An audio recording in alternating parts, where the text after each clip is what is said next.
It's the Go Mike podcast where the mic is go, and this is a podcast. I'm your host, Mark Paul, and today we got a police department in Alabama. All right, so it has been reported that a pastor in Alabama was arrested over watering his neighbor's flowers.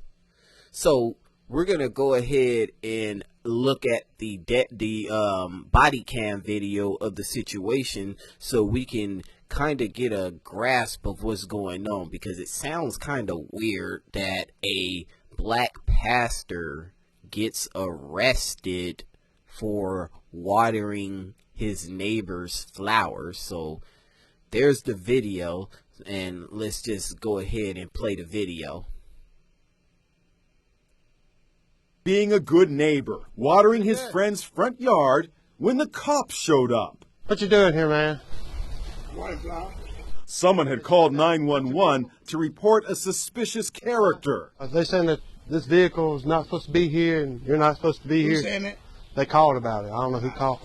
I'm supposed to be here. I'm Pastor Jennings. I live across the street. That's right. All right, so he identified himself to the police, saying his name is Pastor Jennings, and he's supposed to be right here. The police officer asked him, what is he doing? And he say he is watering his plants. And just with basic human decency, like with seeing him with the water hose in his hand, actually watering flowers, and him reiterating that that's what he's doing, when you can obviously see that that's what he's doing. He has to reiterate and tell you that he's watering flowers when you can see that he's watering flowers.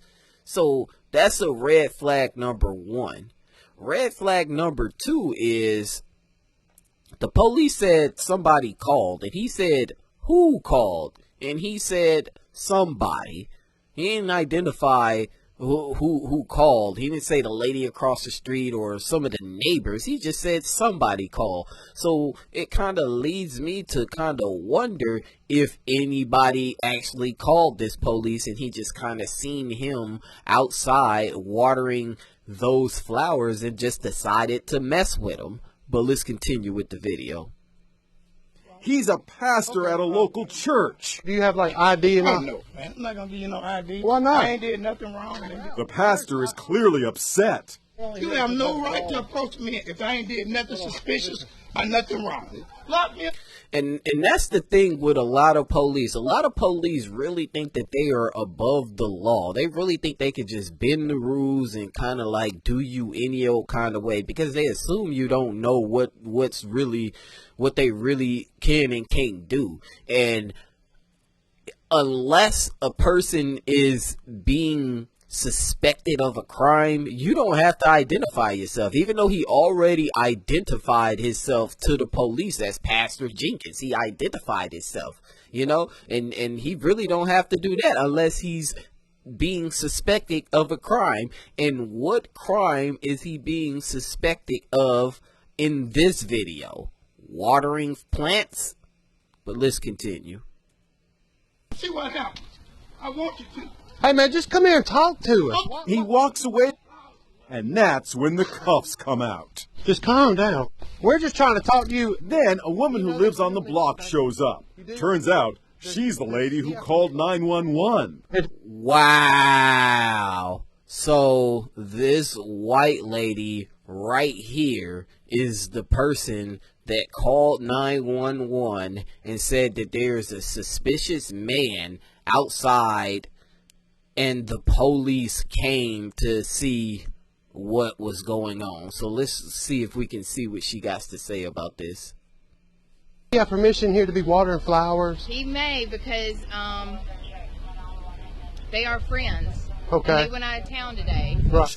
So this is the biggest piece of malarkey that I ever heard in my freaking life. This is one of the biggest piece of malarkey. This kind of takes the cake. So this white woman knows that this black man, which probably lives in this area, or probably lives in the neighborhood, that this black man is friends with the people's whose house he's watering the plants. And she calls the police and says there's a suspicious man at a neighbor's house. Like, what type of crap is this? Like, how do you really think that we are really gonna get somewhere when it comes to racial things if we got people like this walking around in our neighborhoods just amongst us? Like, she knows that the guy and the people whose house that is are friends.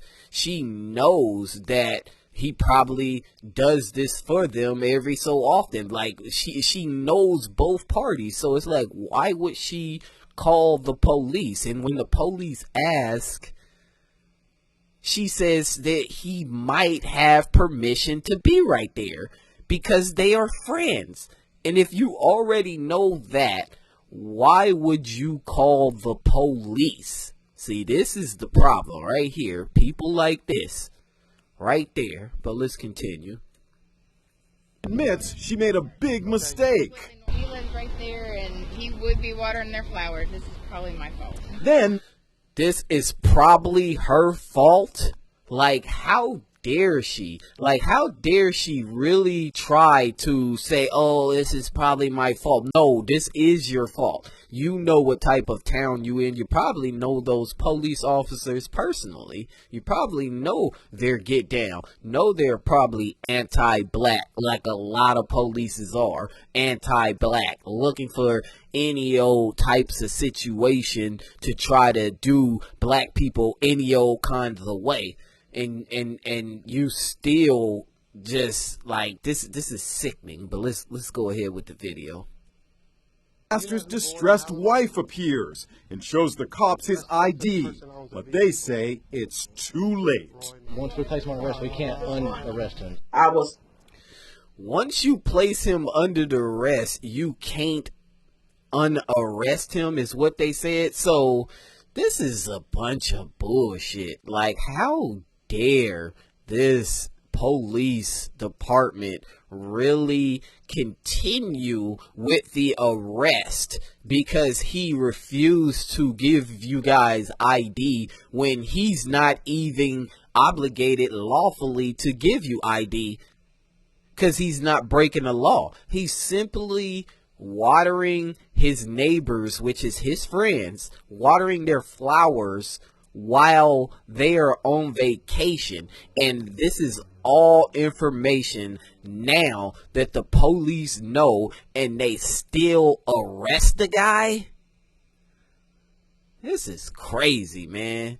This is crazy. And then we got people like the Black Conservative Network and people like Officer Tatum that tries to act as if racism does not exist in America and that people are bugging. It's like racism really exists still in the US, and it is prominent. People go through different situations. I actually had a situation where I was racially profiled and I ended up on the news. There's a news clip of me. I had a 5-minute segment on Fox News where me and Isaiah Carey, we talk about what actually happened to me. I'm not gonna link the news clip. I'm just gonna let you know that, yeah, I was on the news because I got racially profiled. So I personally know that racism still exists in the U.S. And when we see things like this, you gotta wonder, is things getting better or is it getting worse? But I'm not gonna spend too much more time on this. I'm going to go ahead and close with this because as sickening as this is, it's like I don't even really want to dig in anymore because it's just so wrong and disheartening, and this types of stuff need to stop. So I'm going to go ahead and end it here. It's the GOAT Mike podcast, where the mic is GOAT, and this is a podcast. I'm your host, Mark Paul, and I'm out. This shit is silly.